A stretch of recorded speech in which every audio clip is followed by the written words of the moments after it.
This conference will now be recorded. Yes, Santosh, got it. Cool. So let me connect. Hold on.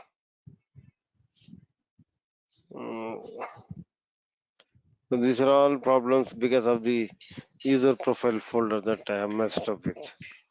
NoSQL -a. 1 second. Mine also I am facing the same issues, Shikhar. Yeah.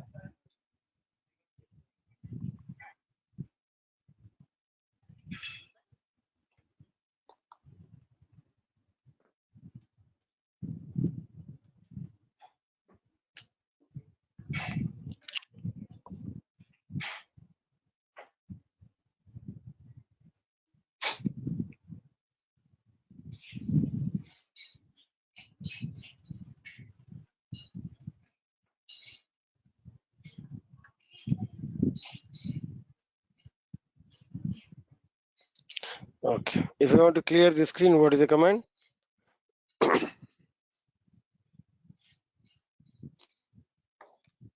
So, quit. Control. Control L. Yes. Okay. Use sfdb dot sf underscore schma. Okay. Show stages. The stages that I have created. Okay.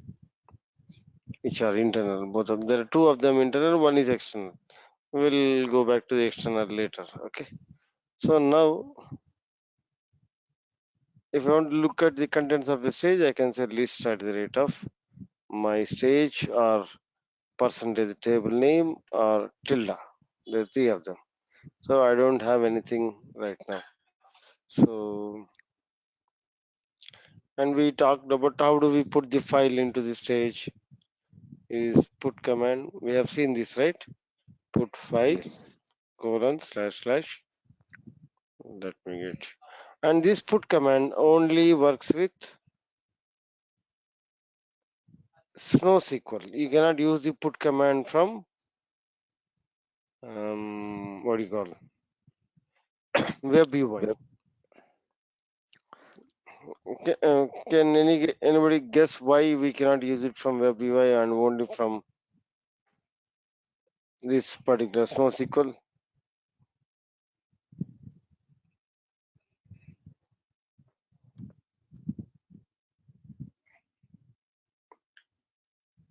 The reason is right. Web UI is a browser. It doesn't have any connectivity to your laptop. If you Okay. want to connect to any laptop, you have to go and open. There should be a mechanism to talk to your laptop. So whenever we are trying to load the data using the WebM way of doing ad hoc loading, I showed you, right? Go to your database table and then load. You have to click on the load data and it opens up a dialog. It goes and selects the particular file. This one, right? You guys remember this? How did we do the limited data loading, right? You guys remember that? Yes. So you should have a dialogue or then only it can talk to your local system. So, but SnowSQL, right? SnowSQL is a software that you have installed on your local system. That means it has the way to talk to your on-premise system. You have done an installation. Browser, you did not do any installation. So if you go and click on this database, right, then only you will be able to. If you look at this,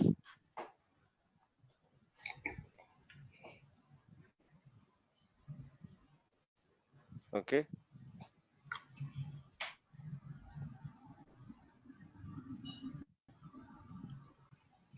okay. So if you click on this table and then you will see load table. That means after clicking on this, so this is the dialog that helps you to interact with your local machine. You should have a way. But by default, so you have opened a dialog, and then this helps you to talk to your local system. You say next, and then see select files. This is the mechanism to talk to your local system. This is a separate interaction way of things. But when you come to worksheet, right, there is no dialog that comes.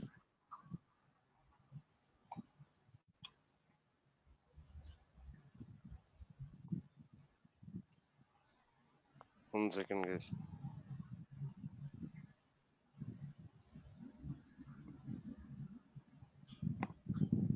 Okay.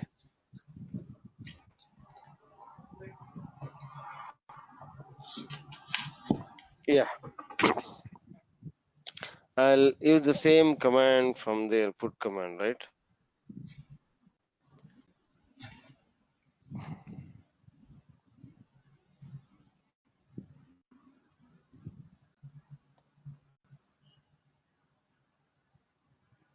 The command is not supported from UI, put. See, because this is no way that this browser cannot understand what a put is.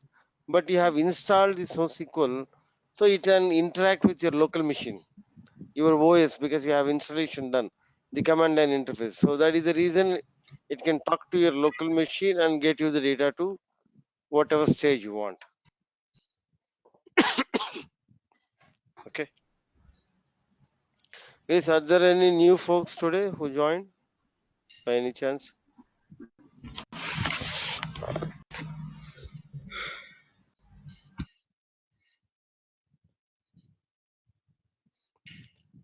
So if there are new folks, right, they might have little trouble understanding this, but you sail through, you will get back. I'll ask Hindu to send you the recordings. Yeah, hi Vikram. So don't worry, I'm gonna cover for you. You just follow through whatever I'm talking today. If you cannot, then I'll send you the recordings as well. And if you have any questions regarding that, right, I can have an interactive session with you for half an hour or so to clarify all the details. Okay, Yeah, yeah, sure. Thank no problem. Yeah. So, and then if I want to, I have a big file. It's about 2 GB file, and if I want to load the data into, so what does the put command do? Put command pushes your data from on-prem to cloud. Where is your particular emp.csv? This is on your premises, that means on your laptop, and you are pushing it to cloud. That is nothing but my stage. Okay. And if I have a big file like 1 GB or something, or 5 GB or something, and if I want to load that particular data into cloud, what is the best way that I can do?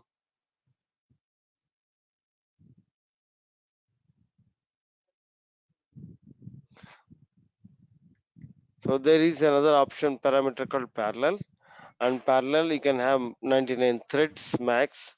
You can use this parallel command to load your data into stage or push your environment into this. So what parallel does is it automatically goes and chunks your file and then reads that in parallel threads and loads the data. So what is the best parallel thread number that you can give is again depends upon trial and error. You have to look at your file and then run your uh, right.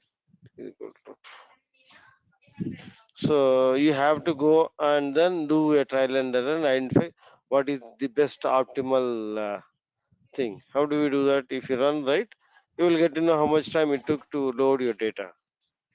If it's elapsed time, you have to do trial and error to identify. So this is one of the interview questions people ask when you are trying to load the data. They might ask you, I have a very big file, and then how do we load the file? So this really helps when the file size is huge. Okay. Whenever you put the file into Snowflake, right?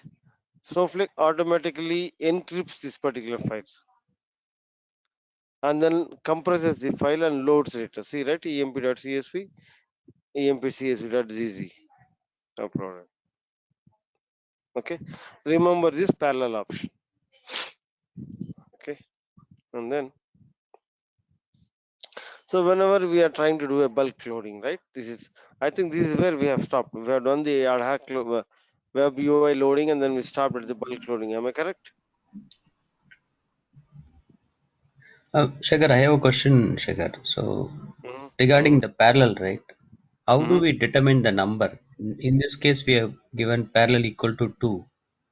And what is the Mm-hmm. optimal number or any specific number is pertaining to that environment? Or I just have a doubt. What is that number? How do we come up with number? Parallel equal to 2 or 3 or 4? That's what I was telling you, right? It depends upon the size of the file that you're. Hold on 1 second, guy.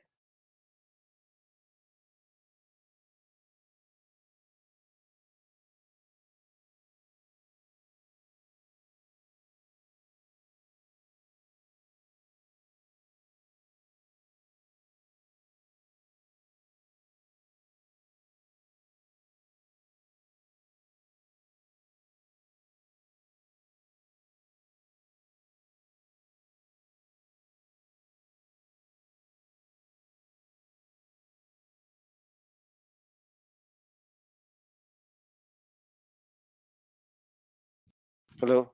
Sorry, guys. My kid is going to an exam. It's a pre-final. Is a 10th class. So you were just wishing all this stuff. Sorry. So the optimal number that you want to figure out is based on the size of the file. If it's 1 terabyte, and there are many parameters that determine the optimal number.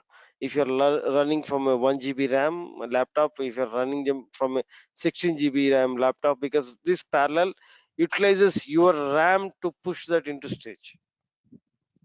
So, and if you're running your parallel, yeah, if you're running your parallel from a Linux box, which is much more bigger, or if you're running from EC2 node, which has a bigger configuration, try to load. So there are many parameters that determine the parallelism. This parallelism entirely depends upon the RAM that you have, because SnowSQL works with your RAM and then pushes the data. So you have to do a trial and error and then identify. Look at the elapsed time, how much time it took. You try with 10, 20, 30, 40, 50, and then see what is the best optimal number that you can get. Okay, You thanks, got it? Shekhar. Yeah. So basically, it works with your OS. It works with your on-prem RAM. So that's where it depends. Okay. And then when you're trying to do a bulk loading, right? So when we did from the web UI, when we loaded the data, it had a dialog mode, and then you have chosen a virtual warehouse, and then you have chosen a file format, and then you have chosen a stage. You are not able to choose the stage. By default, it has used the table stage, and then loaded the data. Okay. So and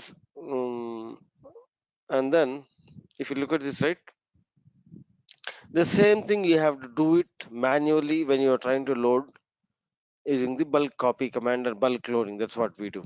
That's what we say. So this particular thing is called bulk loading, or they call it as bulk copy. And why do they call it as a bulk copy? I'll explain you little later. Okay. So first you have to have a file format. You have to create a file format, and then you should have a stage. Create a stage, and then you put the files into the stage, and then using the copy command, you load the data into the table, verify the data, parse the data. These are the options that you do. First thing is creating a file format. How do you create a file format? So because whenever you're trying to load a file into the um, table, right? Snowflake should know what kind of format is it. It's CSV or JSON or XML, Avro, ORC, Parky. Then each of them has its own characteristics. So if you have a CSV, it might be single quoted, double quoted, All the numbers are not quoted, only characters are quoted. You might have a different timestamp that you have to convert, and you might have different languages of files that you are trying to load. If you want to load Chinese or if you want to load German, then how do you handle them? So there are many things. So you have to create a file format, and that's what we're going to do. So this is the file format. So where can you load your files from? You can load from local environment, that is called on-prem, or you can load from S3, you can load from Google Storage, you can load from Azure. Okay. So this is cloud to cloud. These three, that means loading means where are you trying to load onto? A stage environment. Where is the stage? Stage is sitting in the cloud, and S3 is in the cloud, GCP in the cloud, Azure is in the cloud. So you're talking cloud to cloud. Cloud to cloud is a different chapter. We'll look at it later. The first part is right, local environment. That's what we are trying to do now. These are the file formats that we talked about. Okay.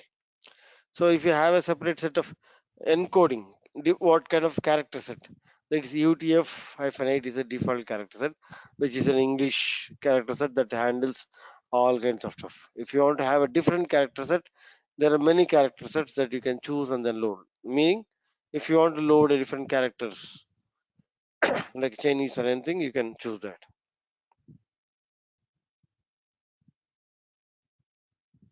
And this is how you create a file format. So file format is an object in your schema. Like a table is an object in your schema. Table is a first class object. First class object meaning creator or replace. You directly create that particular object. Create table, table name. Create file format name. So it becomes an object. You can refer to an object. You can give privileges on that object to a role so that they can also utilize this. Okay. So create or replace file format. If not exists, type name of the file format. Type is equal to CSV, JSON, Avro, ORC, Parquet. Plain and simple. Okay.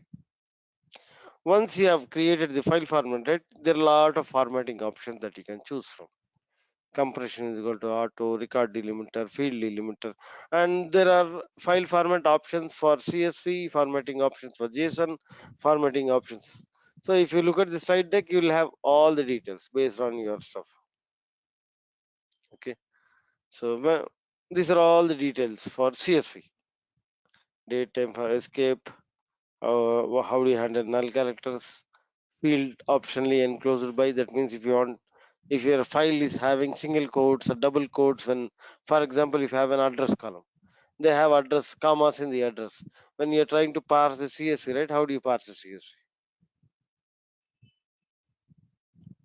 Okay.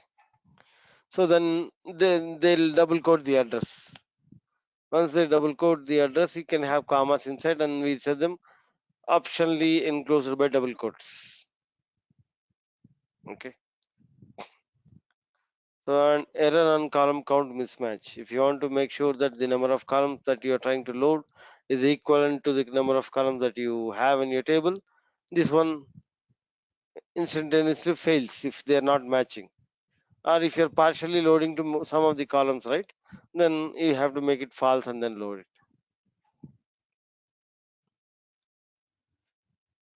Okay, these are some of the type CSV options, and these are the JSON options. Allow duplicate, strip outer arrays, strip null values. When we talk about semi-structured data, right, we will look at all this stuff. JSON part of it, Avro part of it, Parky.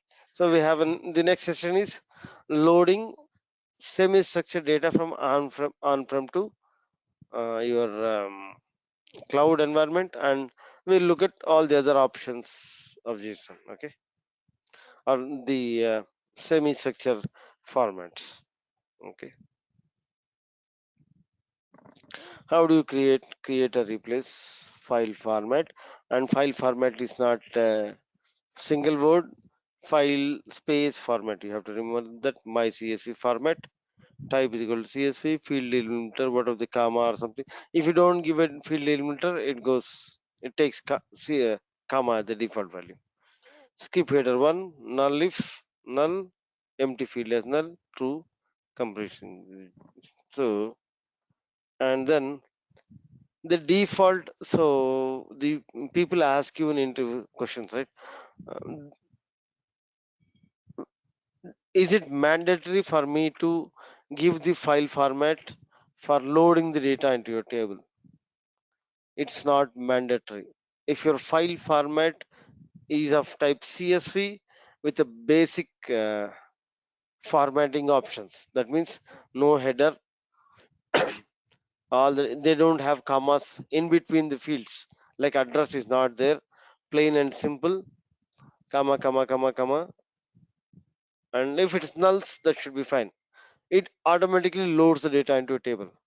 By default, Snowflake thinks that the file that you are trying to load is CSV. Without giving the file format, you can load the data into the table. But the file should be a minimal one which doesn't have many formatting options. Double quoted, single quoted, dates are in different format, different characters. Then it fails. If it's plain and simple, right? It loads the data. I'll show you an example of that as well. Did we do that? No, right? Did I show Uh, you that? no, Shekhar, we are not that level. Okay, right. Okay, cool. So if you want to create a parquet format, right? Plain is create or replace file format. My parquet format compression is equal snappy. So for parquet format and ORC and Avro, the compression is not gunzip. It parquet format works very well with snappy compression. Snappy is a compression technique that people use it for compressing the files, like zipping the files basically. Okay.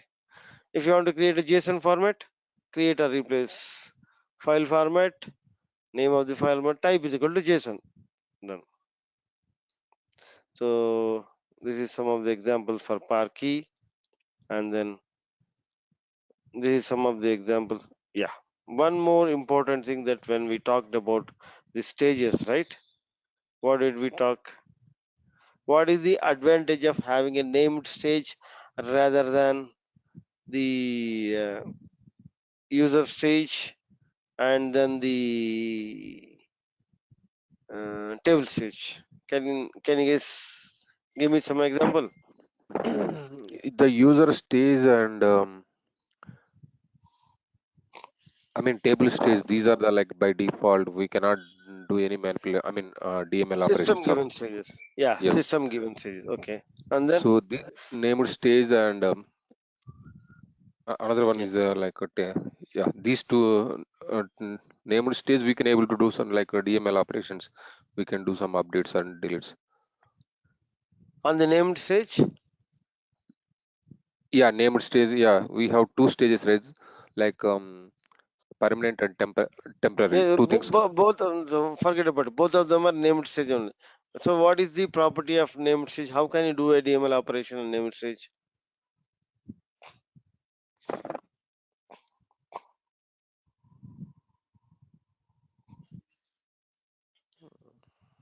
How can you do that? Yeah. So it's a stage, right? It's a folder, placeholder. We cannot do any DML operations on the folder. To that matter, on the other two as well. The only main difference between the named stage and the other two, right? Named stage, you can give permissions, privileges on this particular stage so that you can restrict the number of people who can access this particular stage. First thing. Number two, you can associate a stage with a particular file format. That means you are trying to use this particular stage for housing only JSON files, for only CSV files, for only Parquet files. Okay, that helps. So you can associate a file format to the stage, so that when you are trying to load the data into a table, right? Snowflake doesn't need a file format to be written whenever we try to use the copy command, right? The copy command, whenever you try to load the data into Snowflake, and let me show.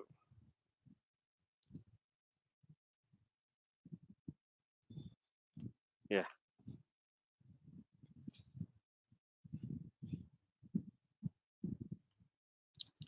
So the copy command works like this. I'm just giving an example. Copy into a table from stage, my stage, and then you have to give a file format is equal to my CSV format. So this is the syntax of the command. The copy command without if you don't give the file format, this is what I'm talking about.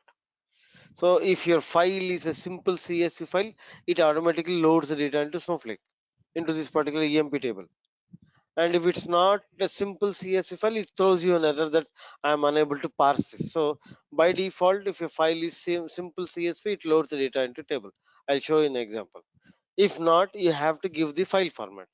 And if you have to give the file format, right, you have to tell whatever the file format is. You have to create a file format and then give it to it. And if you're trying to load from my stage, and if this my stage is already created with a file format, then you don't need to use this command. So the other question, if somebody asks you, is it mandatory to use a file format to load data into a table? No. Slash yes. If your file is simple CSV file, it can load the data. Next one, if your stage that you have created or you're loading from as a file format option that's already associated to it, then you don't need to give them. So if you see create or replace, let me do that action. Okay,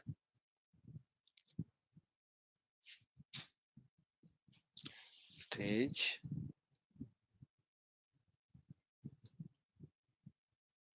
my temp stage, and then I can see file underscore format is equal to my CSV format. So here I'm associating a particular format to the stage. So whenever I try to do the copy command, right? List at the rate of my stage. I have a file now. Copy into table from stage. That is the song that you have to remember. My stage.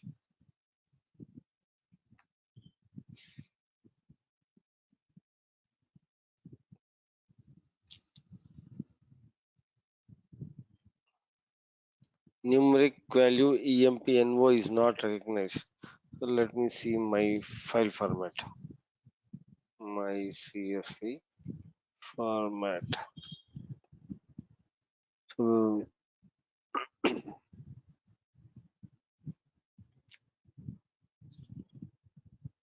okay. And skip header is 1, and it should skip the header. It should load normally. What is happening wrong with this?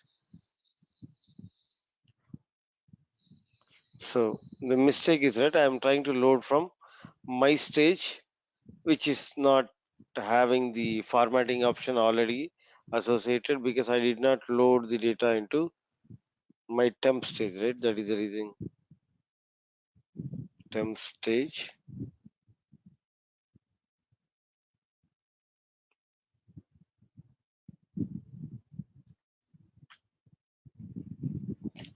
How many records got loaded?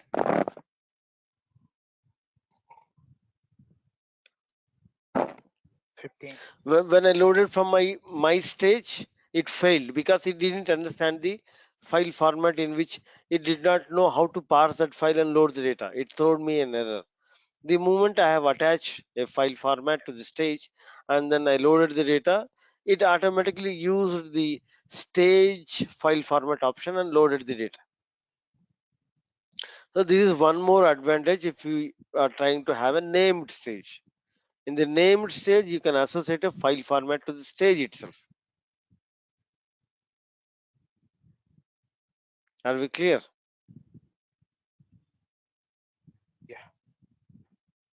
Yes. Okay. So this is what I have shown here.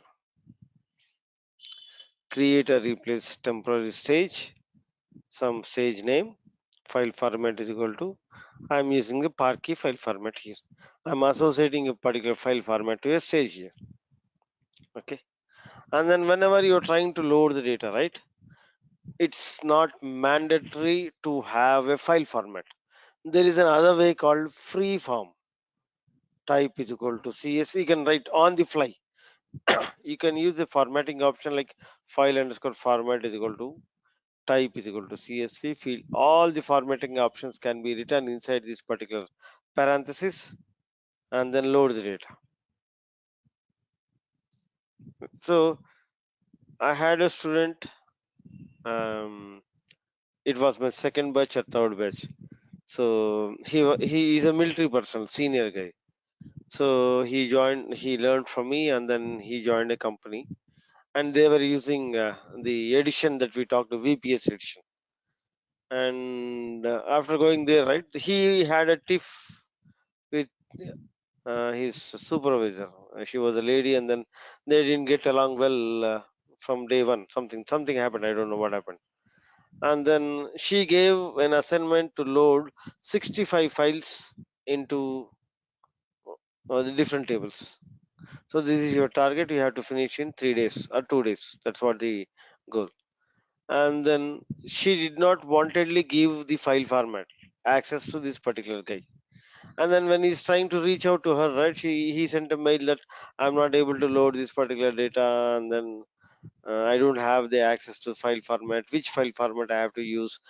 He looked at the file, and then those are all CSVs basically.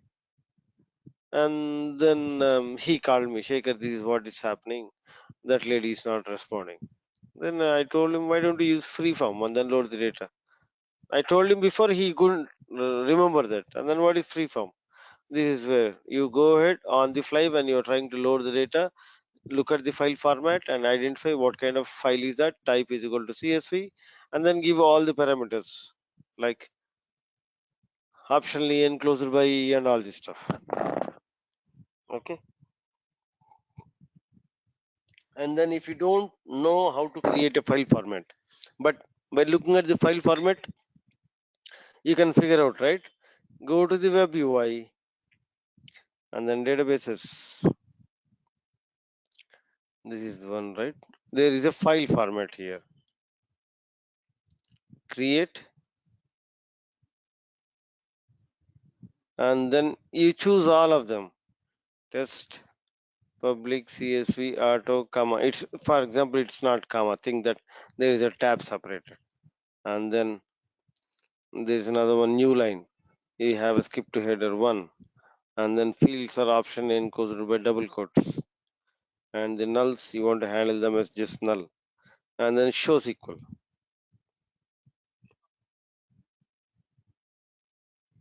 You copy this, you can execute in worksheet, or you can come back here and execute from this particular thing.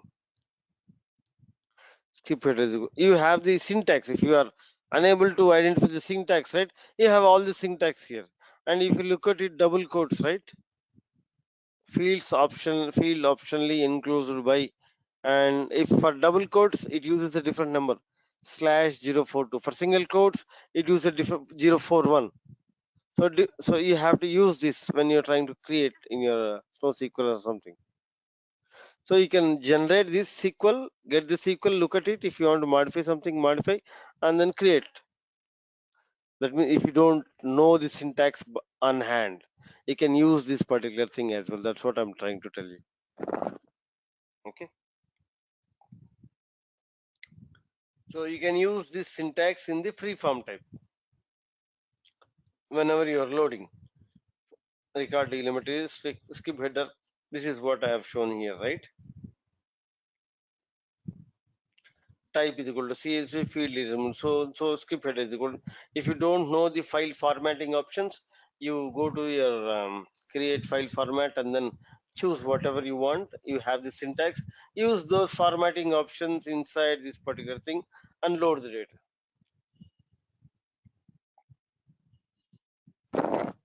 Got it?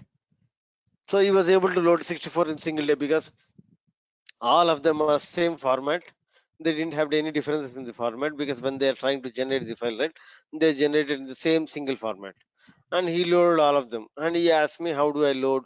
So now I am able to load one. I want to load all of them in single shot.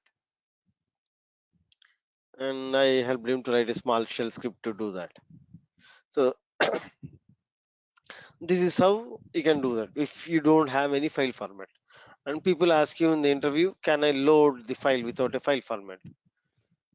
Yeah, you can load without a file format if the file that you're loading is a simple CSV. Okay, and if it's a complex one, you can have like free form, and then you can load it. Are we clear?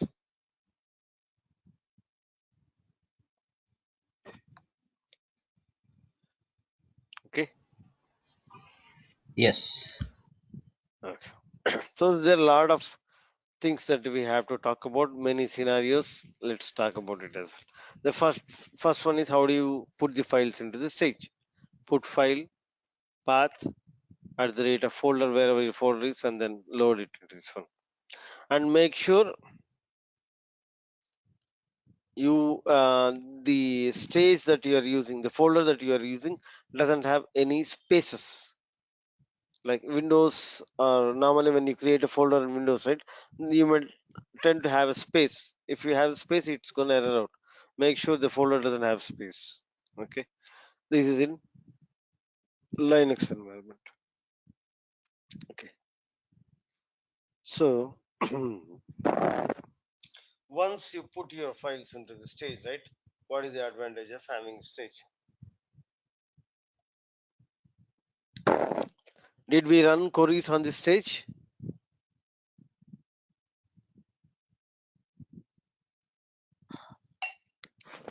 No, Shekhar. Not much. Yeah. So this is the advantage of having a stage. Let me go ahead and show you that.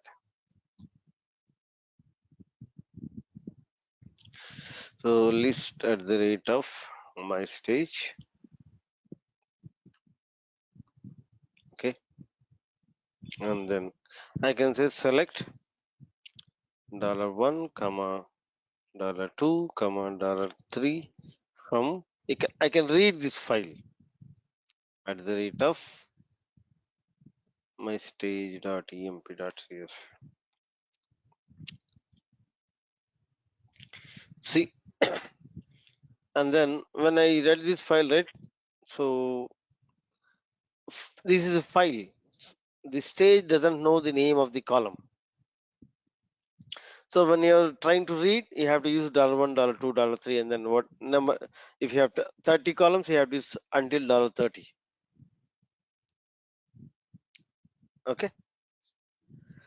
So what is the advantage of having this? You can transform your data in your file. $4, $5. Okay. There is a high date, right? I can transform the high date, or I can filter where $1 equal to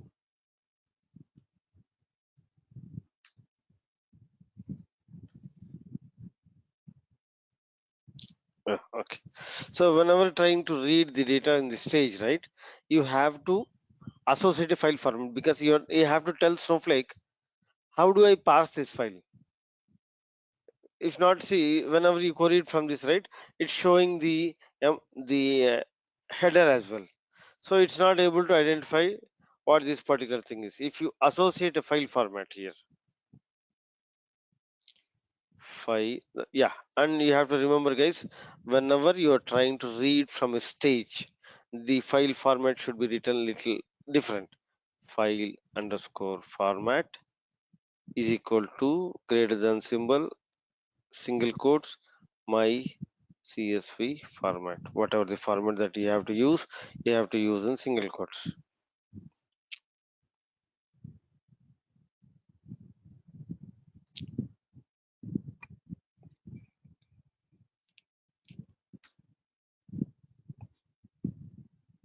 So when you use the file format, right, select from this particular stage brackets file underscore format equal to my CSV format, which is course. You have to remember the syntax. This works only with when you are trying to read from stage.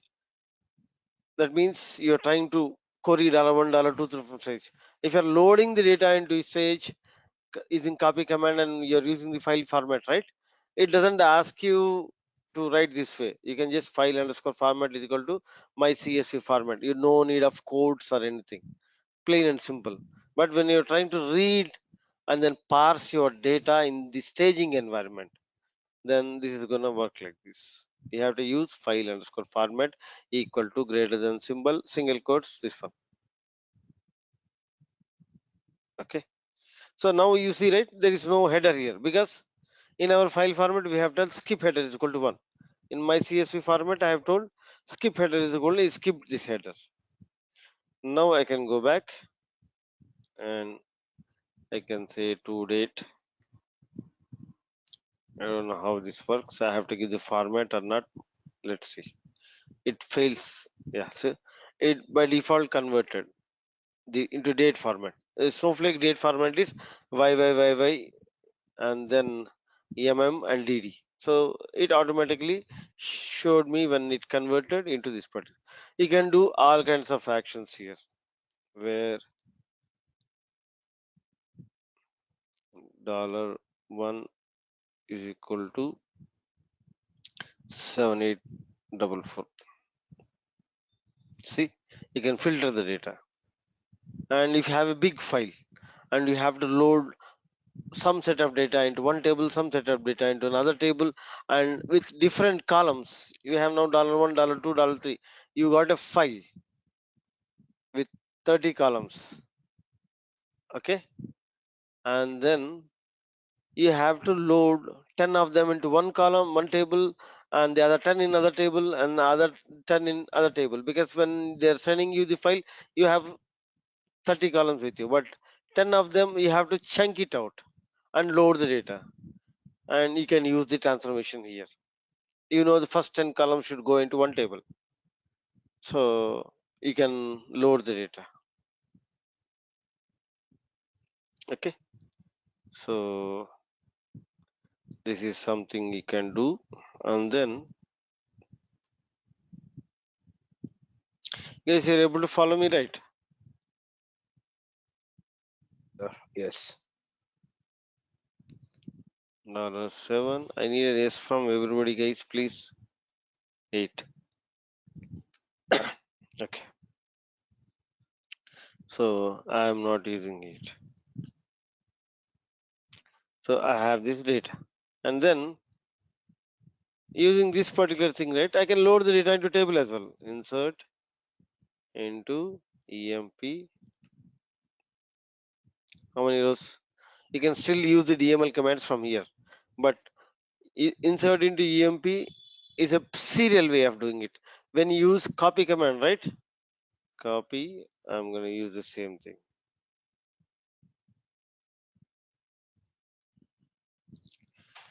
Copy into EMP from, and then you use a bracket. I forgot the syntax. Hold on, guys. See, this 0.634 seconds, this 0. We saved 1 second on top of it, but copy command, right, it runs in parallel. It is very powerful. We'll talk in detail when we load some millions of records and see. I'll show you some 100 million records of files. We load the data into a table and see. We'll do that exercise. But for now, understood, insert is a serial way of doing things. It doesn't utilize the parallelism portion of it. Copy command, it utilizes the parallelism portion of it. Okay, You can still do insert, update, delete using this particular data set that is there in your staging area, the internal stage, or you can utilize this particular, do your transformations, and then load the data into table. Okay, I'm going to give you an exercise. Let me talk about the lab exercise that you have to do, right?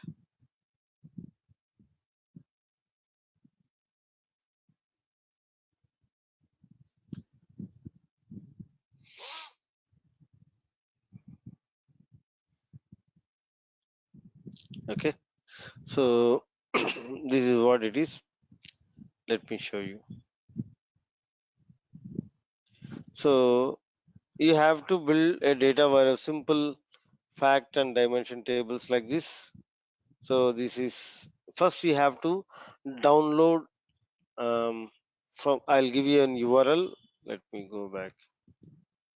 This is the URL that you have to load.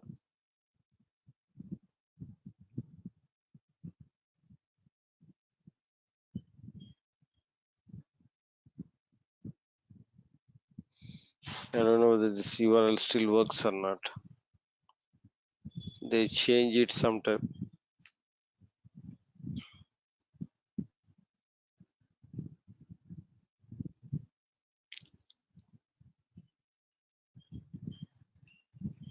So there is a website. It's government US the transportation statistics website. Yeah, this works. So this is for a particular year.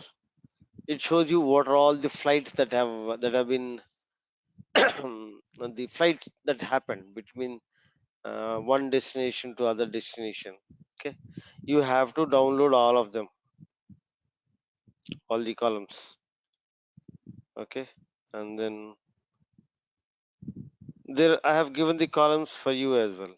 If you go up, right, you can choose the column that you want to download. Okay, year, quarter, month, day of the month. If you go here, right, year, quarter, month, day of the month, day of the week, flight date. So you can choose all of them, and then you can say pre-zip file, it zips and then download. It downloads the file. Now it gives you in a particular format. You have to go and look at the format. You have to create a file format based on the format that is given, and then you have to load the data into this particular raw table. You have to create a table, raw table or a staging table, and you have to download the data and load this data into particular table. And from there you have to create your facts and dimension tables, and then you load the data from this particular table to this particular tables. So this is the lab exercise that you have to do. Okay, does it sounds good or a dull or boring exercise?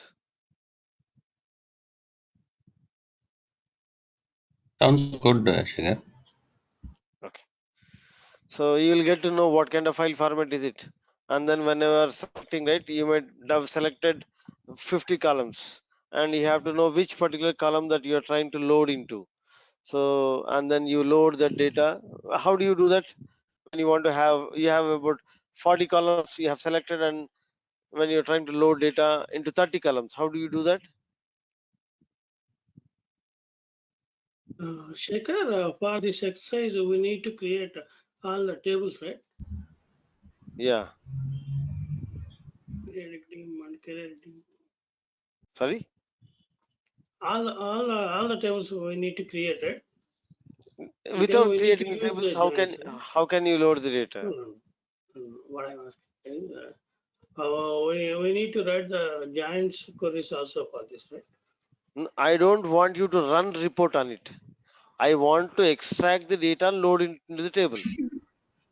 Oh, So joins and queries is, once you have your facts and dimension tables, you are trying to generate some report on top of it, then you have to write the, it's a plain simple, right? You have to select from this table, load into this table, that's it. yeah, okay. Okay. For your purposes, I have given the scripts what in the next slides. but I don't want you to go into those slides. Understood? If you look at it, right, try to do that without going there. Select all the columns and download all the columns and download the CSV file. Load the CSV file into Stage. Query the columns from Stage. You have to query whatever the column that you want to load it into the staging table, right? You have to query them. How do you query them from the stage? $1, $2. Yeah. Yeah, you have to use $1, $2, and some of them you don't need $1, $2, $9, $11, $31, $12. It might be a different order as well. You have to figure out the order. Cross verify the column names and the CSV file. You have to check which particular column that you are loading from which particular $1 or $2 or $5. Make sure. Select record columns from stage. Create the table. The table script is down below if needed, but I don't want you to see the script. Load the data into table. The select $1. I have given you example as well. Okay. Once we are done with this session, I'll give you this. I'll send you this particular document. You try to do this, and if you run into any issues, you post it in the web, in the WhatsApp group. Somebody would have figured it out. They'll talk to you. That's how you build your network as well. And then let's have this workshop in one of the weekdays where all of you guys are okay. You try it out, and then if you cannot find some time, right, we'll have a workshop on one of the day for 2 hours. And whomever is a little senior who is interested to lead, right, we can choose one of them, or I can ask somebody to monitor, and then you guys coordinate among yourselves and start doing exercise, this lab exercise, and that will be fun. You might have downloaded different columns, somebody else different column, then somebody else have created a file format in different options. When you share across each other and start talking and trying to do right, somebody else's mistake is an advantage that you are trying to learn from the mistakes. That's where you will feel much more comfortable. Okay, I can do data ingestion, whatever the files. So you'll see the problems. That is an experience for you. This is what you are going to do. I advocate this. I cannot force you. I can only humbly request you guys, please do the workshop. If you are really, because my humble request is, right, you're putting your money and then effort on this, right? Please attend the workshop, because you are all busy in the weekdays, and then you might not find some time to do your exercises as well. But if you just connect and look at what other folks are doing, right, you'll get to know, you'll have some clarity, thought of clarity of how data ingestion works. And when you put your keys on your keyboard, that is a real experience. At least attend and see, talk to each other. So this is the only thing that put me apart from the other folks. I'm not a training institute, the DVS training institute, right? We were able to achieve a bigger success ratio is we were able to coordinate between people and then make them self-reliant and try to learn from their mistakes so they can talk to each other, interact, and then that is the reason we have a bigger, better success ratio, 80, more than 80%. Okay, I urge you humbly to coordinate, and I need somebody volunteer from the team who wants to coordinate. Anybody who is interested, right? You talk to Sindhu and then set up a go-to-meeting session and then do this exercise. We're going to see much more many scenarios. I'll give you all those scenarios. I'll give you some use case that we normally do in a real time. I'll tell you that use case as well. Try to do that as well. I'll give you the files that are needed for you to simulate and all this stuff. Okay. Sure, Shikhar, we'll do that. Yeah. And Santosh, do you want to take a lead on this, please? Do you have something? Let me, Yeah. yeah, So that's what. sure. Check it out if you could find some time and then do this, right? And some weekdays, That would be great. Or anybody Sure, sir. who is interested, I really appreciate somebody coming forward and then taking the lead. And I'll be there. I'll be there on the WhatsApp group. If you guys run into any issues, I can join the meeting and help you out as well. Sure, sir. If I am there with you guys and make you work right, then it's like a babysitting. That doesn't help you out. You don't learn much because I'm available and you can talk to me. If I'm not there and you start working, that's where when you learn a lot many things. Okay. And if you don't have time to do this as well, you just join the session and look at who are the folks working and what are they trying to do. At least you will get some thought clarity of how things work in the system. Okay.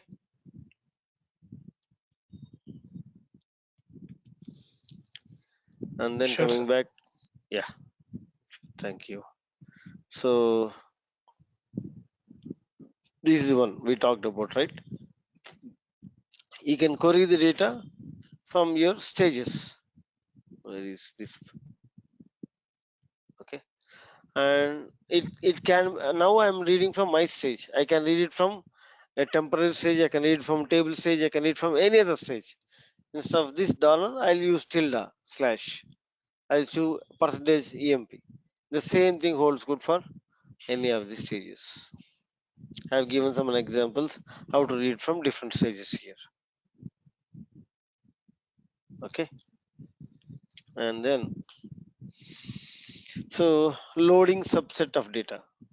So if you want to load only now I want to see, right? This is the $1 $8, and then I don't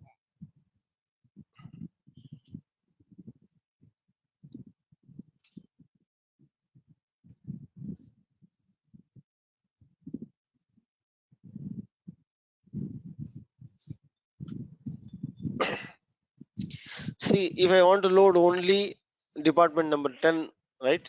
How can I do that into a table? Any clue, guys?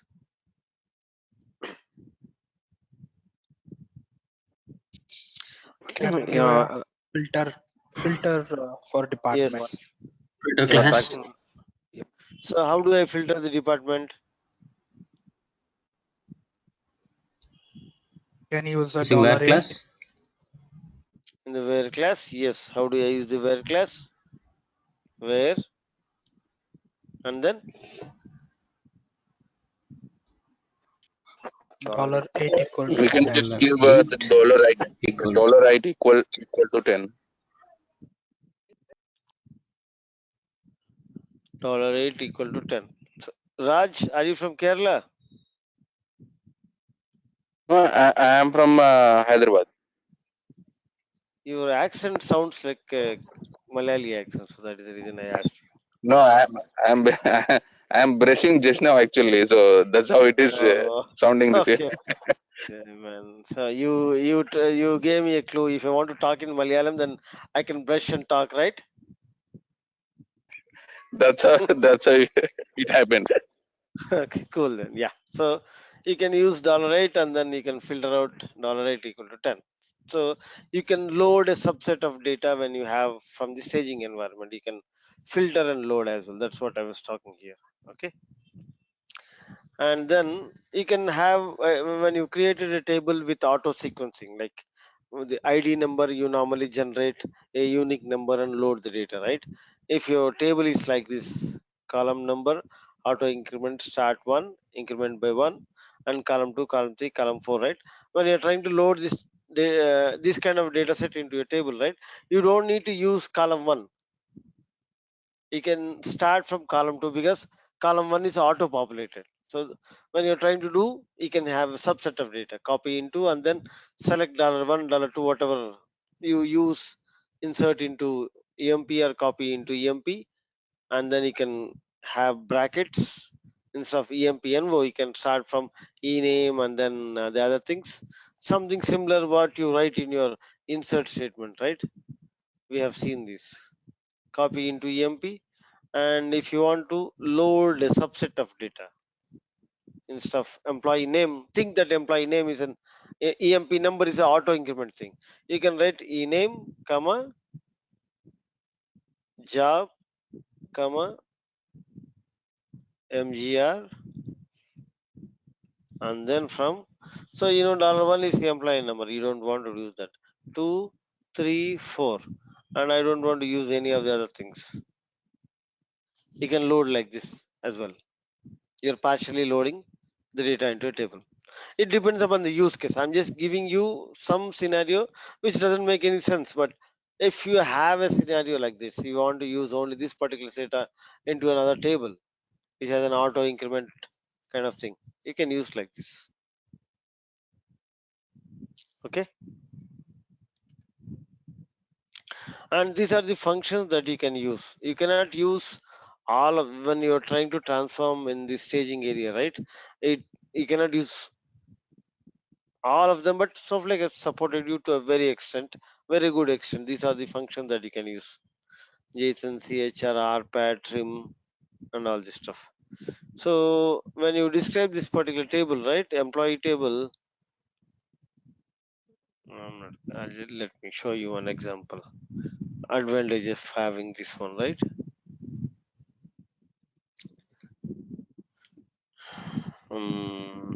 Describe table EMP.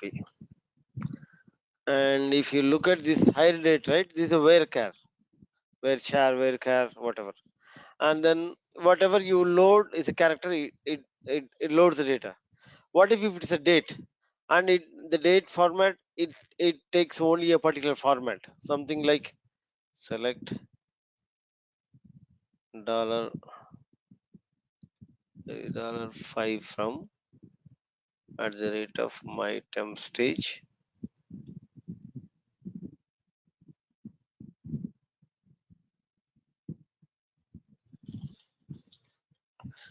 Okay, so can you see when I queried this particular thing from the temp stage, any difference? $5.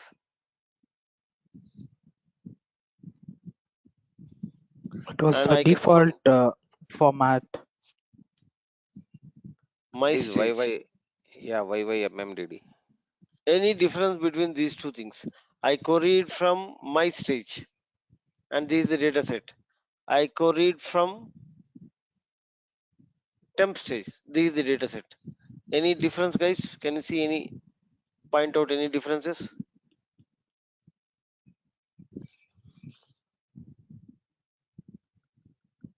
Is there here? Sorry. Header is there in the my stage Yes. Yeah. And header is not there in. in the temp. So why is that so? That file format we have given in the temp stage Yeah, while you loading. have associated the file format into your folder, so that using that particular file format, it automatically parses the data. So you have an advantage associating a file format to the folder. And people ask you, okay, I have already associated a file format to my stage. So this file format is CSV format. Can I put or push JSON files into the stage? Take a guess.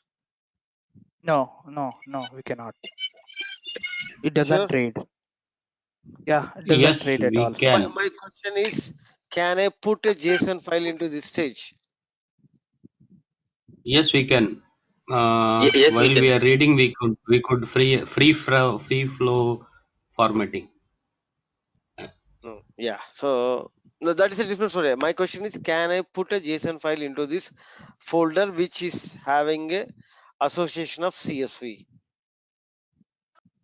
No, I don't think we cannot. No. We cannot, sir. Yeah. So there is no restriction in the folder. Even you have created the association of CSV format, right? You can still push files, but when you're trying to read them, it throws you an error. You have to override or bypass and give a file format when you're trying to read that. So this is just a folder, right? Placeholder. It takes, even though if you have associated a file format, it doesn't restrict you to push any kind of different file formats into it. but you cannot read them. When you want to read them, you have to use a different file format. You can use, even though you have associated it to hold only CSVs, you can still push JSONs into it. It's a placeholder. It takes whatever you push. But while you're reading, it throws you an error. Then you have to use a file format to read that particular file. Make sense? The reason, right? There are stupid people out there. They ask you these kinds of questions. I want to help you so that you can answer all kinds of questions when they talk about data ingestion. I've seen people. I've trained so far about more than 100 folks, and people ask all kinds of dumb, stupid questions. So I want you to be prepared for dumb questions as well. So that is the reason I'm telling you, can you push a file, JSON file? Yeah, you can push, but you cannot read them. That's what the answer is. Okay.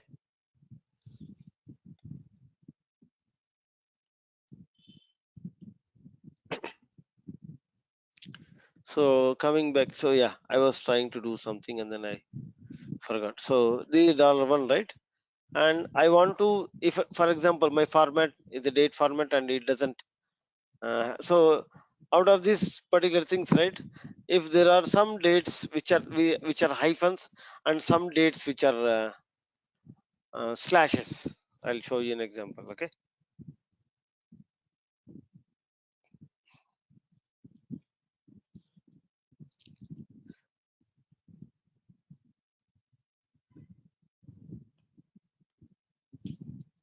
There's another file called emp1.csv. I'm putting into the stage. Okay. And then emp1.csv. Oh,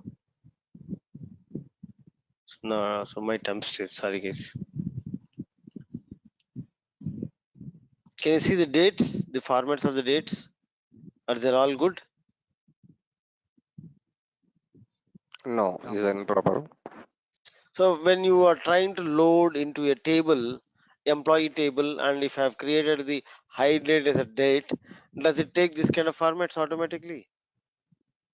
It fails because both of them different formats. It has to be one particular format that Snowflake can understand. Then Snowflake doesn't take hyphens. It fails with the hyphens. I'm giving you.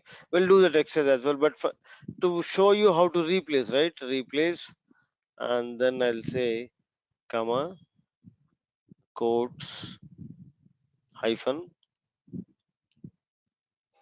with slash. I have replaced all of them with slashes, and now I can use a copy command to load the data. So these are the transformations that you can do in the staging area, and this particular capability is not with any other technologies. Nobody has a staging area like this. Redshift, BigQuery, Azure, you have to employ a ETL tool to do this, and if you have a file, right? That is the reason they say ELT, extract, load, and transform. You can do your transformations from here as well. Okay. So these are the functions that you can use part of the transformation. Okay. And how do you load the data into table? We have seen that, but I'm telling you. So copy into table from stage. You have to remember this song, copy into table from stage. And if you say copy into table from stage, and from stage, if you just give this stage, all the files in that particular stage will be loaded. Or if you give the stage slash folder, all the files in the folder. If you especially mention a particular file, it loads the file. And when we are talking in a real-time scenario, right? When you're trying to load from S3 buckets or something, the number of files that you have will be very more. You're talking about hundreds or thousands that you are trying to get. It depends upon your business scenario. You can filter your files, which files you want to load as well, like pattern, copy into table, or you can give the file names. If you have 5 files that you want to load, you can give the file names as well, or you can use a pattern. It is a regular expression pattern. and people ask questions and I want to filter out these kind of files from this folder. Can I do that? Yes, there's a regular expression. You can do that. I have couple of Shaker, one thing, suppose the data is residing in S3, we can see the data in the multiple part files, right? multiple Multiple Parquet files. Let's the data is resided in Parquet S3. files. Yeah, Yeah, there are Parquet file multiple format. Parquet files. Yeah, so that case, like how it is going to understand, like I You have mean 10 to say, Parquet files. I Let's say. got you. I'll I'll Yes. I'll ask your question and I'll answer your question as well. You're asking me Yep. that there are about 10 different file formats with of all Parky. Yep. Then how can I load the data? Am I correct? Yes. You If have to. suppose, yeah, Yeah, yeah, go ahead. please. Finish it up. Finish it up. I'll answer that. Yeah, out of these, like we need to load all these things. Or like suppose I want, we need to specific file, we need to load it. Then how we are going to load? That is my question. Okay. So you tell me how things work out. See, because Snowflake cannot do all of them for you. Snowflake is not an AI thing, and then try to identify what kind of file formats and all this stuff, right? When you have 10 different file formats, then you will have 10 different file format that you have created for parsing the file, right? Yep. Then when you're trying to load them, you cannot load them all at one single shot, because you have to use them whichever the file format is there. You have to use the same file format to load the data. If not, it's going to fail. You have to Okay. manually identify what kind of file format is it, use that particular file format and load the data. You cannot do in one single shot. And if you have all of them of same format underneath one particular folder, you can load the entire folder single shot. Okay. So basically it's a commonsensical thing, right? You have different formats, then it fails, because Snowflake cannot identify what kind of format is it. You have created one format and there are 10 different formats. You have to manually do that. Or if you're trying to do it programmatically using a shell script or anything else, then you have to identify the file format based on the file that you have. You have to come up with some logic. Okay. Okay. And then, so file format here, if this is it, when you're trying to load data, if you have a file format, you can give the file format name or free form. File underscore format is equal to type is equal to CSV, and formatting options here. And then now the question comes. I want to load the data, but before loading the data, I want to make sure that there are no errors in the file that I'm trying to load the data. Why unnecessarily load the data if I have any errors? I want to figure out what are all the errors in my file before loading the data itself. And for that, Snowflake has given an option called validation mode. So when you use a validation mode option, right, then it goes and then validates your data, the file, before loading. It doesn't load the data, it tells you if there are any errors. Okay. Validation mode is equal to, there are three validation modes: return rows, return errors, return all errors. Okay, this particular thing is right. So let's do some action.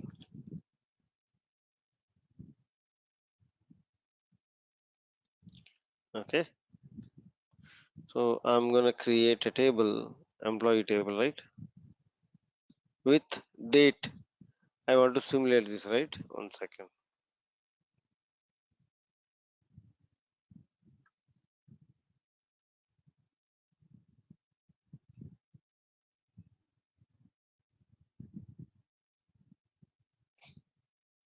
So I have a table, employee table, right? I'm gonna create a replace,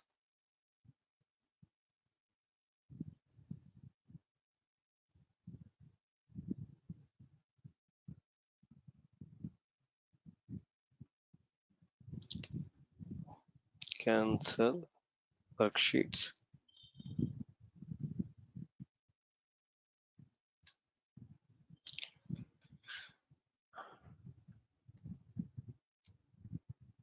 hide date, right? I'm going to use date. Now I have loaded the data.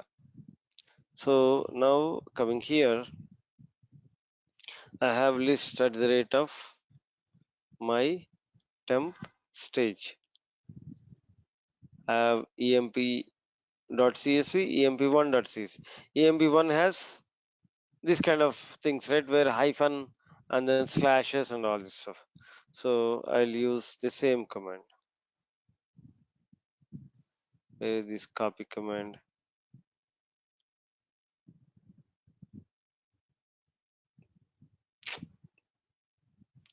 Copy into emp from at the rate of my stage temp stage slash emp1.cnc.gz. Okay, and it's a file underscore format. See here, whenever trying to write file format is same. When we are trying to read from stage, then you have to use bracket file underscore format equal to quotes. When you're trying to load the data, you don't need to do anything. My CSV format. Okay. What is the error? Column emp hide date. So there is a hyphen. It's not recognized because that is a date, and I'm not telling that what kind of date format that I'm pushing into the table. So I want to figure out upfront before doing a copy command. Without loading the data, I want to figure out what are all the errors that I have. Okay, I can use the same thing. Validation underscore mode is equal to return errors. Here, when you use this, it didn't load the data into the table. It just showed me these are all the errors that you have in this particular file.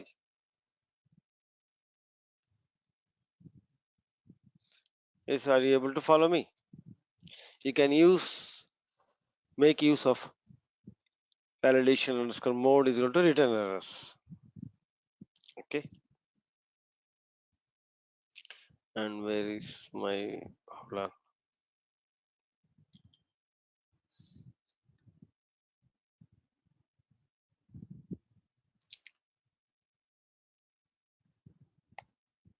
So there is an use case.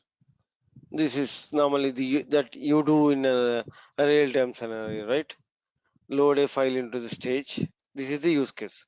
Load data into table. If errors, log the errors in a separate table. Generate a error log file for email communications, and then move the CSV files into archive directory after loading. So this is the use case that we'll see. There are a couple of use cases. This is the pre-validate. So how do you do that? I have given the solution for you as well. But this kind of use case, right? So the moment you want to validate the data, and if you find any errors, right, that needs to be loaded into a table. How do you do that? Okay. So now you understood what validation mode is, right? It doesn't load the data into a table. It just validates the data, shows the data here. So when you go back, right, return n rows, return errors, return all errors. So I said return errors, right? And then I'll say return all errors.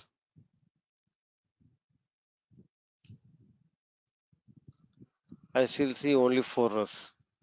Okay. And I'll say return the first thing, 2 rows. Okay. Let's talk about the differences in this one. So when I say return all errors, or when I said return errors, right, it throwed me all the errors on the screen. What if I have a file which is about 10 million records, and if I say return errors, if there are 100k records which are errorless, what happens to my screen?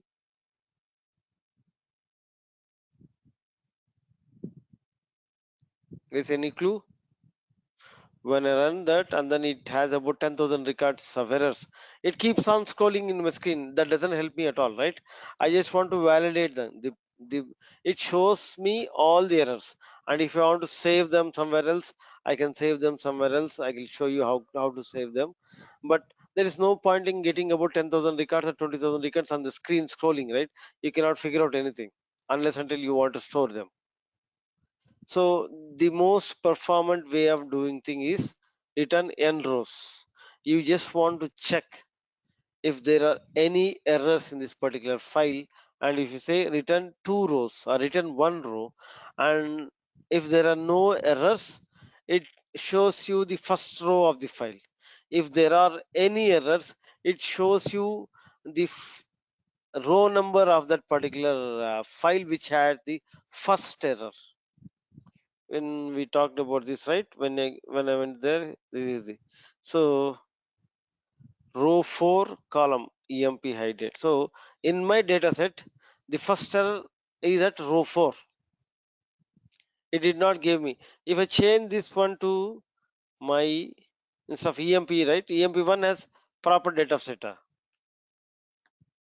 See, I asked for 2 rows, it showed me 2 rows. If I use emp1, right, which has data set which has wrong the formats of the hide data was, it shows me the first error in which particular row it is. So this is much more helpful when you're trying to do it in a real-time scenarios before trying to load the data, and you have files which have large number of records. Before even loading, you want to validate whether your file is good or not. Then you use this return two rows or one row or whatever the return rows option of validation mode. Return rows gives you all the rows which are erroneous, and there is another thing called return all errors. So the difference between the all errors is, right, now you have loaded the data. Can we do a partial load into the table,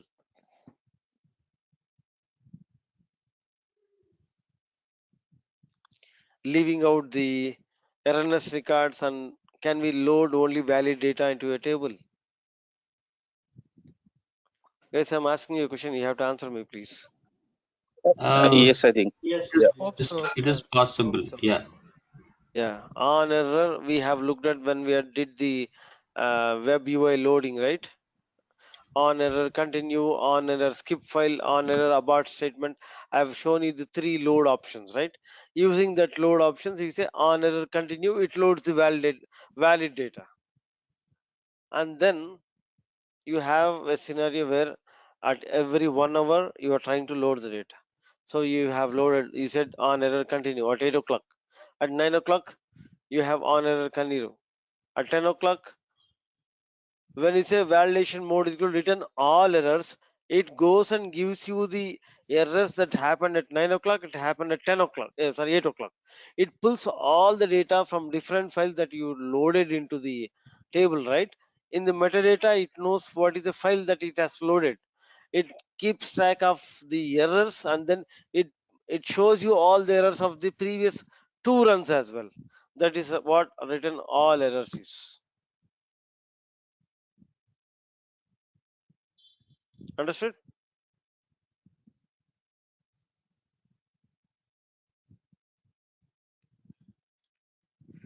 Yes, are you able to follow me? The difference between Yes. return errors and return all errors.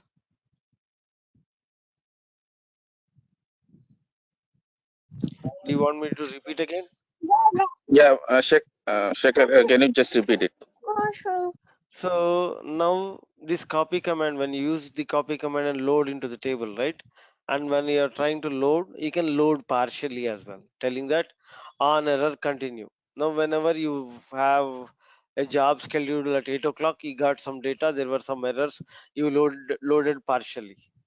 At 9 o'clock, you loaded partially, and you identified that there are some errors in the files. And if you want to go and see what are the errors in your files, when you say validation mode is equal to return all errors, whenever you're trying to load the data, it shows what are the errors that are for this particular load, as well as What are the errors that had happened? What are the rows that had issues in the previous runs as well? That on this particular table, it gets you all the data. For example, at 8 o'clock, 10 rows got failed. At 9 o'clock, 3 rows got failed. At mm, 10 o'clock, you are loading it, but with validation mode is going to return all errors. Then it pulls you when whenever it shows you the data, right? It shows the 3 records which are part of 10 records which are part of your 8 o'clock failure, and 3 records which are part of your 9 o'clock failure, and then the current data that you're trying to load right now. If there are any failures, it gives you all of them together.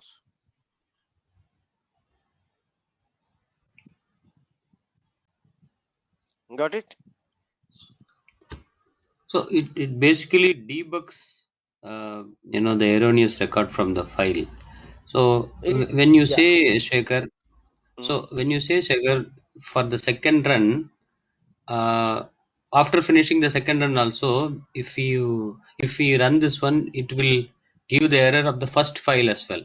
So how does this Yes. first file error data is being stored? It will store somewhere, and so that when we run this, it is picking from there and displaying it. Yes, whenever you load a file, everything stored in the metadata of Snowflake. Snowflake stores the metadata of the RNS files and all this stuff. It gives you the data back. Okay, got it. Thank you. Okay. So to reiterate it, at 8 o'clock, 8 a.m., 10 records failure. 9 a.m., 3 records failure. At 10 a.m. And because 10 a.m. you're trying to do a copy command and you have a file, right? It might not have any errors, or it might have about 2 errors. 2 errors in file. Okay. Copy into emp from @ my stage. Okay. And I'm loading all the files from the stage. Okay. File underscore format my CSV format. Okay. Validation underscore mode is equal to return all errors.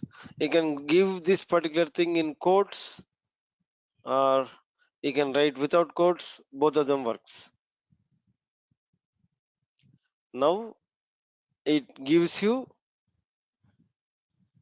15 erroneous records starting from 8 a.m. failure records. Are we clear now?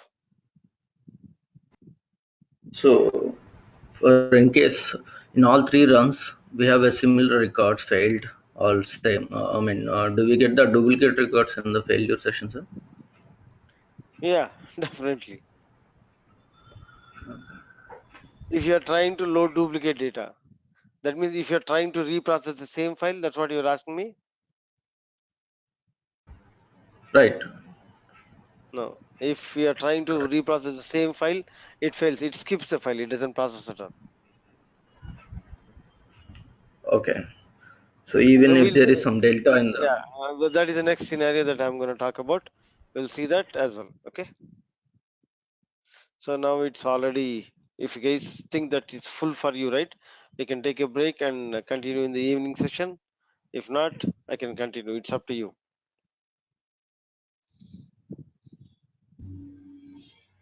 I think we can take a break. I guess.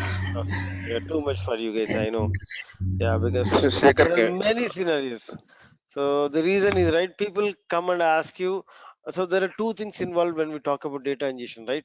The one that you do it in a real time scenario. I have to help you out with those scenarios, as well as I have to help you out the scenarios where people ask you stupid questions and people ask you some valid questions, and people, if they start grilling you, right, you should be competent enough to answer all the scenarios. If you have this recording before attending an interview, right, I would have covered almost 90% of the use cases, what they're going to ask you. Shekhar, can you give the access? I'm going to show you my screen. Sure, not a problem. Guys, so then we are done with the class today. And whomever wants to drop off, they can drop off. And if you have any questions, you can talk to me. So let me make you a presenter, Anjanelu. 1 second. Shekhar, one question, Shekhar. Basically, this standard format which is provided by Snowflake is for loading the data into the stage and all. But coming to the validations and all during the loading, so it involves a shell script that need to be put a little No, more no, no, conditions no, to. no need. You use this SQL only. There are a lot of things that we can see. So we use the SQL. Snowflake SQL is good enough for you to validate almost 95% of the data. There might be some corner cases where you cannot validate. So how do you want to validate? That you give me a use case, I can tell you how to do it in Snowflake without using any shell scripting or anything at all.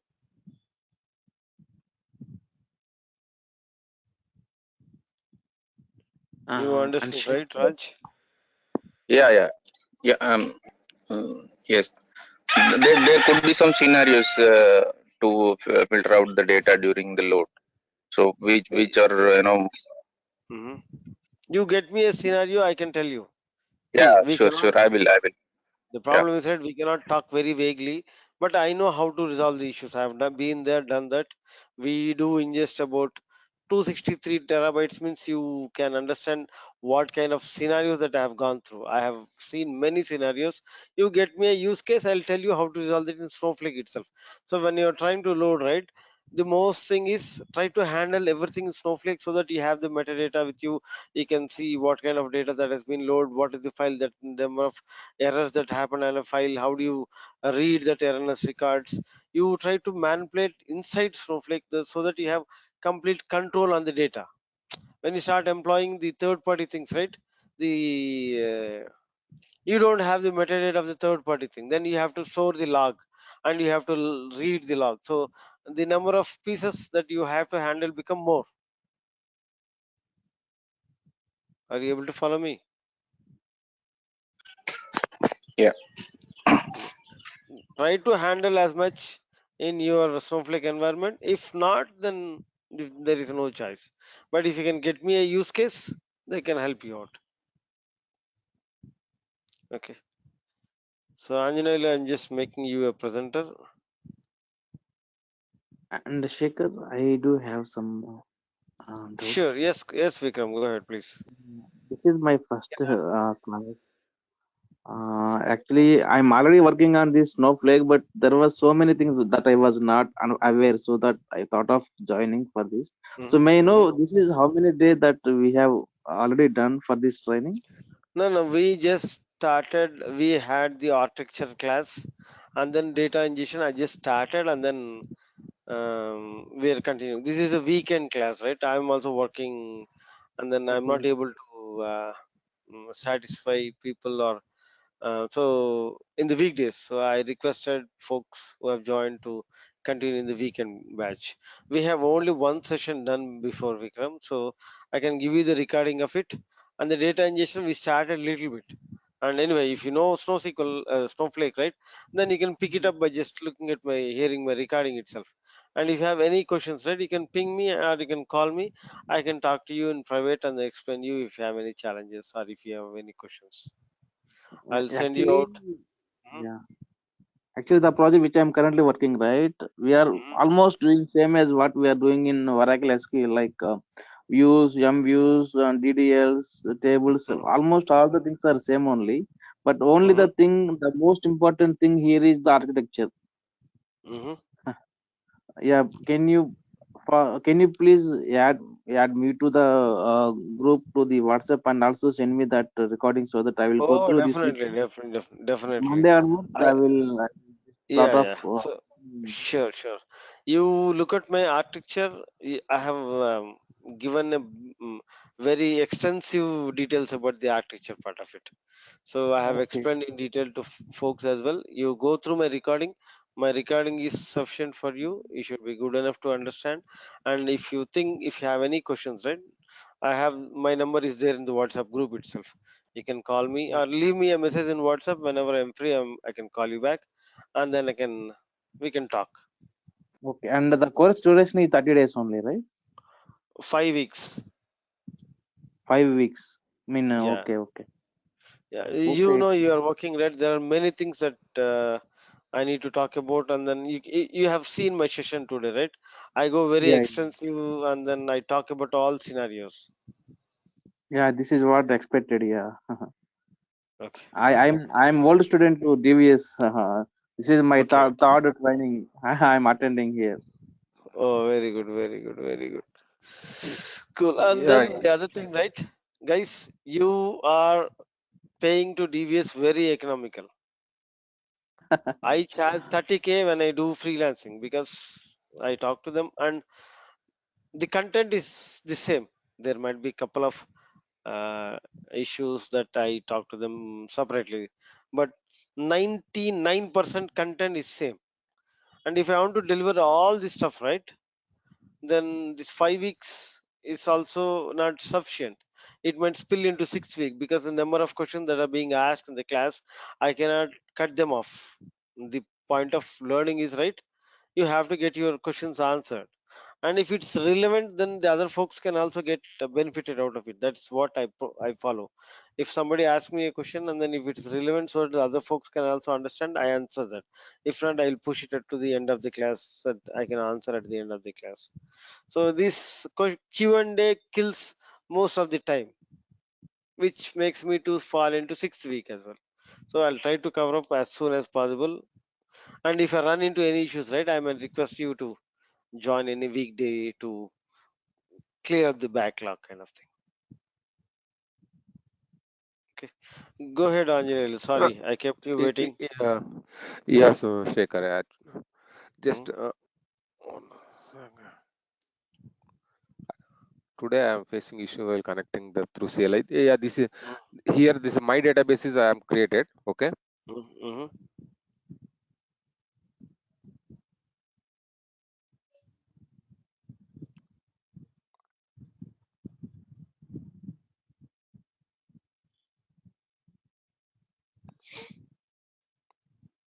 Yeah, this is the info schema created by me.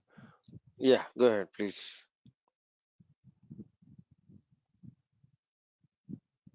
Yeah, it is throwing error. Use schema. Database, it doesn't need anything. But you are trying to use a schema, use schema info. Yeah.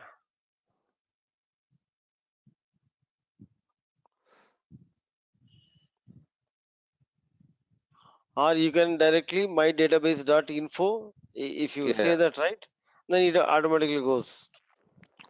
Okay. Okay. Yeah. In highway, I'm using that point of view. Yeah. Yeah. So Use here you schema have to name. say, yeah, use schema. With if you're trying to use a database, use and then it pops up all the databases for you. But if you're trying to say use schema, and then it pops up all the schemas for you. Okay. Okay. Okay. Okay, Shekhar. Yeah. Regularly, I'm using the Hive. That's what I can convince. Yeah, used to Hive structure. I know. No, I was using Hive as well, but this is how you have to do it in Snowflake. Okay. Yeah, Okay. that's it, Shekhar. Thank you. So you can make me a presenter. That should be fine. So any other questions, guys? Or we can call it a day and then we can connect back. And then I'll Uh, send you the recording, Vikram. Shikhar sir, in Hmm? the initial conversation, I heard you have written some playbook for the production support issues. Uh, Hmm? can we Yes. have that and we learn more about the issues? No, I cannot give you that, but I'll teach you Okay. what is the content that because that is not ethical because I have written for a Okay. company, right? So, but I'll Okay. tell Okay. you see the questions people ask in the interviews, right? What are the infra challenges? What are the data challenges? What are the other challenges? I'll tell you, I'll give you the highlights, the points of that thing, and I'll talk about it so that you can talk to the folks when they ask you this kind of scenarios. I'll equip you with the knowledge. Okay, don't, I cannot share the document, but I'll give you the contents of the document. I'll, what are the challenges that you have when you running an environment, then I'll give you all the challenges. And how do you present the challenges? I'll tell you that one as well, and then you can present the same thing. Sure, sir. Sure. Okay. Okay, guys, then we'll catch up tomorrow. Sorry, Thank you, Shekhar, we'll sir. catch up in the evening. Yeah, we'll catch up in the evening, not tomorrow. I'm used to that word. So evening session, I'm going to send out the link. Okay. When we are going to start? Evening, right? 7:30, 7 o'clock, Yeah. 7:30. If you guys want early also, we can do that, 6:30, based on the US folks, right? They have to get up in the morning as well. 7 o'clock would be the best time. That's what I think. Yeah, 7 is fine. Okay, then, yeah. Okay, guys.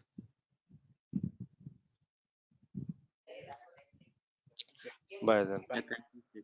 Thank you. Bye.